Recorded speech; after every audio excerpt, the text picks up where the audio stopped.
Ladies and gentlemen, I believe that our world today is a grand storytelling competition. We are all striving to present our national, cultural, personal, all the kinds of the stories in the most persuasive manner. I remember reading somewhere in the olden times they used to say that if you want to poison a people, you should poison their wells. They'll have contaminated water, they'll die. Now it is said that if you want to poison a people, you should poison their stories. When you poison their stories, you contaminate their minds. And it's worse than dropping bombs because then you take away the self-confidence of a country. You devastate their morale.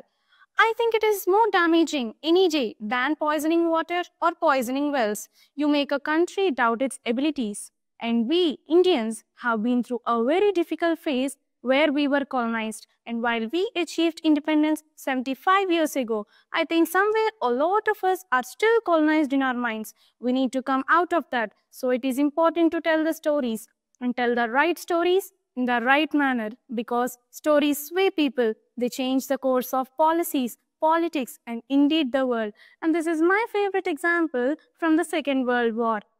America had a list of cities in the Japan that they wanted to bomb with the atom bomb. And on that list was the city of Kyoto. But the US then had a Secretary of War. And he decided that the Kyoto should not be a part of the list. We know which two cities were bombed eventually, Hiroshima and Nagasaki. He removed Kyoto because this Secretary of War in America had been to Kyoto on his honeymoon. And he saw how beautiful the Kyoto is and how rich it is culturally. And he believed that the culture should not be destroyed. So the story of the Kyoto won and the story of Nagasaki and Hiroshima lost, which is why it is important to also control your story, to actively shape it. We are a country of 1.4 billion people. We have more than 800 channels. We have a lot of content and our phone is full of stories, videos, reels, and all the sorts of things that you all consume. We are very aware and politically engaged people, from the tea seller to the CEO of a company. Everybody knows what's happening. They can talk to you about the Biden's policies, and they can also weigh in on what's happening in Bihar and everything in between. But we seek for validation from the foreign press.